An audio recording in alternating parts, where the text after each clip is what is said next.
ಕರ್ನಾಟಕ ಸರ್ಕಾರದ ಧಾರ್ಮಿಕ ದತ್ತಿ ಇಲಾಖೆ ಹಾಗೂ ಕುಕ್ಕೆ ಸುಬ್ರಹ್ಮಣ್ಯ ದೇವಸ್ಥಾನದ ಜಂಟಿ ಆಶ್ರಯದಲ್ಲಿ ರಾಜ್ಯ ಸರ್ಕಾರದ ಮಹತ್ವದ ಯೋಜನೆಯಾದ ಸಪ್ತಪದಿ ಸರಳ ಸಾಮೂಹಿಕ ವಿವಾಹ ಇಂದು ಕುಕ್ಕೆ ಸುಬ್ರಹ್ಮಣ್ಯ ದೇವಸ್ಥಾನದಲ್ಲಿ ನಡೆಯಿತು.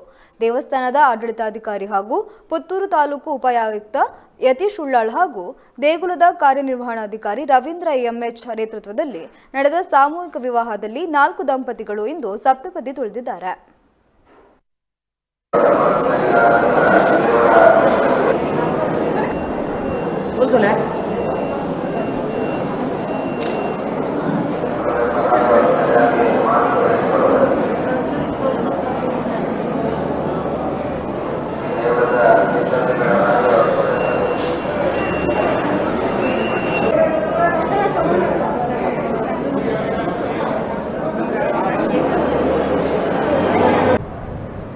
ಮತ್ತೊಬ್ಬರ ಕುಕ್ಕೇಶ್ವರ ಸುಬ್ರಹ್ಮಣ್ಯ ದೇವಸ್ಥಾನ ಜಂಟಿ ಆಶ್ರಯದಲ್ಲಿ ರಾಜ್ಯ ಸರ್ಕಾರದ ಒಂದು ಅತ್ಯಂತ ಮಹತ್ವಪೂರ್ಣವಾದ ಯೋಜನೆ ಸಪ್ತಪದಿ.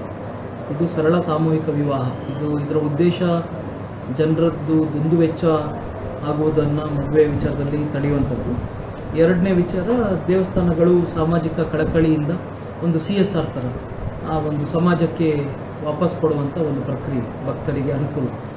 ಇದರಲ್ಲಿ ನಾವು ಅವರಿಗೆ ಪ್ರೋತ್ಸಾಹಧನ ಮತ್ತು ಅವರಿಗೆ ತಾಳಿ, ಸೀರೆ ಮತ್ತು ವರನಿಗೆ ಬೆಳ್ಳಿದು ಪಂಚೆ ಮತ್ತು ಶಾಲು ಮತ್ತು ಅವ್ರಿಗೆ ಬೇಕಾದಂಥ ಎಲ್ಲ ವೈದಿಕ ವಿಧಿವಿಧಾನಗಳ ವ್ಯವಸ್ಥೆಗಳು ಮತ್ತು ಅವರ ಮನೆಯವರಿಗೆ ಮತ್ತು ಅವರಿಗೆ ತಂಗಲು ವ್ಯವಸ್ಥೆ, ಊಟದ ವ್ಯವಸ್ಥೆ ಎಲ್ಲವನ್ನು ಮಾಡಿದ್ದೇವೆ.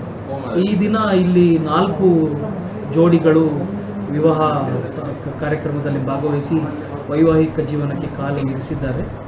ದೇವರು ಅವರಿಗೆಲ್ಲರಿಗೂ ಒಳ್ಳೇದು ಮಾಡಲಿ ಅಂತ ಕೇಳ್ಕೊಳ್ತೇನೆ. ಈ ಸರ್ಕಾರದ ಒಂದು ಅತ್ಯಂತ ಮಹತ್ವಪೂರ್ಣ ಯೋಜನೆ. ಮುಂದಿನ ದಿನಗಳಲ್ಲಿ ಕೊರೋನಾದಿಂದಾಗಿ ನಮಗೆ ಸಂಖ್ಯೆ ಇಳಿಮುಖ ಆಗಿದೆ, ಆದರೆ ಮುಂದಿನ ದಿನ ಹೆಚ್ಚಿನ ಸಂಖ್ಯೆಯ ಭಕ್ತರು ಇದರ ಪ್ರಯೋಜನವನ್ನು ಪಡಿಬೇಕು.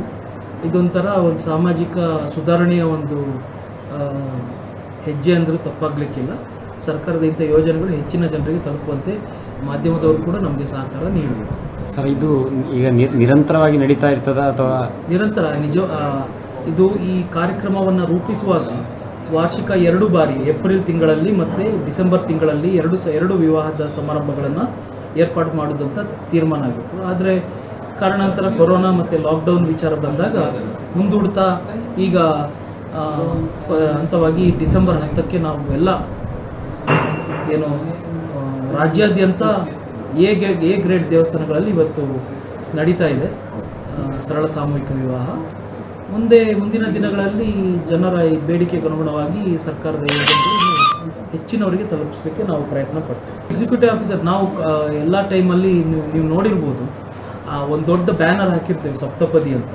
ಅದರಲ್ಲಿ ಯಾವ್ಯಾವ ರೀತಿ ಏನೇನು ಕೊಡಬೇಕು, ಒಂದು ವಿವಾಹಕ್ಕೆ ನೋಂದಣಿ ಮಾಡ್ಕೊಳ್ಬೇಕಂದ್ರೆ ಅರ್ಜಿ ಫಾರಮ್ನ ಟೆಂಪಲಲ್ಲಿ ತಗೊಂಡು ಅದಕ್ಕೆ ಬೇಕಾದಂಥ ಅವರ ಅಡ್ರೆಸ್ ಪ್ರೂಫು, ಏಜ್ ಪ್ರೂಫು ಮತ್ತು ಅವರ ಮನೆಯವರದ್ದು ಒಪ್ಪಿಗೆ ಪತ್ರಗಳು ಇದನ್ನೆಲ್ಲ ಕೊಟ್ಟು ಇಲ್ಲಿ ರಿಜಿಸ್ಟರ್ ಮಾಡ್ಕೋಬೇಕು. ಸೊ ಇದೊಂದು ಸರ್ಕಾರದ ಕಾರ್ಯಕ್ರಮ. ನಾವು ದೇವಸ್ಥಾನದ ಅಲ್ಲಿರುವ ಎಕ್ಸಿಕ್ಯೂಟಿವ್ ಆಫೀಸರ್ ಸರ್ಕಾರದ ಅಧಿಕಾರಿ ಆಗಿರೋದ್ರಿಂದ ಅವರು ಎಲ್ಲ ವೆರಿಫಿಕೇಷನ್ ಮಾಡ್ತಾರೆ.